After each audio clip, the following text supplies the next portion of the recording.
Hey guys, what's going on? Coming at you with a Sunday night video. So pre-markets opened up extremely red. It was S&P, Nasdaq, Dow. They're all down 3 to 5% in the red.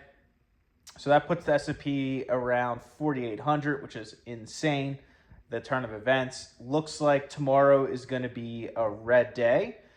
So Trump came off the plane this evening, and he basically said he's sticking the course and the whole nine. He's not. He's basically digging his feet into the ground here, standing his ground.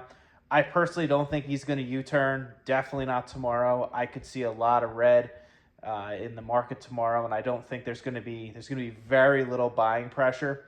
There's also some rumors of some big funds that were out on margin. They got margin called Friday, and if it continues to sell down, they're just going to get hurt more and more and more. Basically, you're at a point, in my opinion, where the market doesn't like, obviously, uncertainty. This is super uncertain, super out of left field, and when things like that happen out of nowhere, things break. And when things break and get out of control, somebody will come in and step in. I don't know if that's going to be the Fed. I don't know if that's going to be Congress. I don't know if that's going to be the president. Something will happen eventually. I don't think that's going to be tomorrow, but I do think by the end of the month, we will have some sort of resolution, more certainty of where we're going, maybe some tariffs that get pulled back, reducted, canceled. There will be stuff like that coming. So, I made a couple videos I think I started shooting more videos in I think it was February maybe. And that's when the market was at all-time highs. I was actually, when I first started shooting videos again, I basically said to you guys, hey, took some profits in NVIDIA, took some profits in Palantir.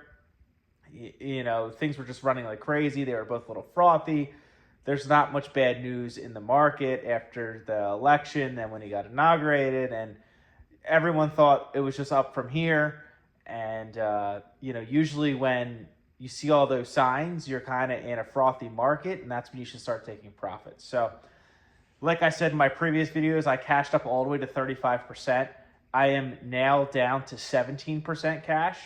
That's just like what's in my portfolio. I have some SQQQ money, which I do a 5% hedge in the beginning of the year of my total portfolio size, which has turned into like 17, 18% now. So I'll start rotating out of that if I run out of cash. I do have Palantir. I told myself I was going to sell under 70. Pre-market's under 70, but for some reason I feel like I don't really want to do that. My cost base is $7. So that would be like a plan C emergency fund, like wherever that falls, 40, 50, 60, whatever. I'll take my hundreds of percent. I sold already 60% of my position at 110 and 85, I believe I sold the rest at. So whatever. So I'm cool with that. And then I do have some other funds in a high yield savings account that I'm willing to rotate in and throw some. So, when I say percentage, I am just talking about my portfolio. I like just doing my monthly ads into the account and then kind of being a portfolio manager. That's basically when you do it yourself, and be able to manage the market under any circumstance with the funds I have in there. So obviously there's exceptions like things like this where it's just so out of left field and it's such a small percentage edge case it happening, then you have to make some edge case examples and rotating money and stuff like that maybe in your portfolio. So I'm cool, I'm calm, I'm collected. I'm not selling anything. I highly recommend people, if you are a little uncertain or a little scared, if you can't handle it, or you're newer to investing, just don't log in. Don't do anything is better than doing it selling, in my opinion. So if you can't handle it, or you're out of funds, or you're getting emotional, just walk away from it. And then when things turn around, whenever that is, then reset yourself and then log back in and then continue doing what you're doing as before. But what happens most of the times are, fair weather investors or people that get interested in investing, they usually buy when things look great and they look at the charts and everything's at all-time highs. Oh, I'm making a little bit of money every day. This is so easy. But then when things like this happen and they get completely rocked and they're down 10, 20, 30, 40, 50% in their position very quickly, they either A, weren't prepared for that, B, didn't know it could happen, or C, they're out of money and then they're scared and they want to take their money because they think the world's coming to an end and the stock market's done forever and we're going through a depression and we won't have all-time highs for 10 years.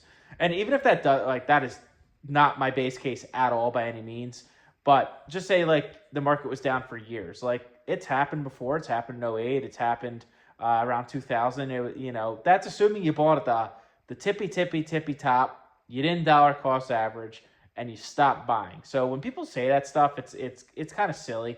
Like, if you buy the whole way down and you have enough funds and you're buying the right things, like you're even before the market gets back to all-time highs, if you buy great companies, you're gonna be at portfolio all-time highs before the market hits all-time highs, assuming you buy the right thing. So, and also what people don't realize is everyone always wishes they got Meta at $90 or $100 a couple years ago, or wish they got Netflix under $200 a couple years ago, or Nvidia at $13 a couple years ago per cost-based split, or whatever, Amazon around 100. Like, people like, oh my God, if I did this, I would. You don't get those opportunities in those big companies unless you have a serious panic in the market. Those are the best companies in the world. So when people say, oh, I wish of this, oh, I wish of that, or like, you have to take advantage of these times because that's the only time you're getting these big boys down like that. So that's kind of my thoughts. As I do some buying this week, I'm definitely going to do some buying tomorrow. So if you're interested in those buys, please make sure you subscribe to check back for the videos tomorrow. I am trying to get to 1,000 subs, and yeah, just keep cool, calm, collected, and you'll make it out the other side better off. So that's all I got. Peace.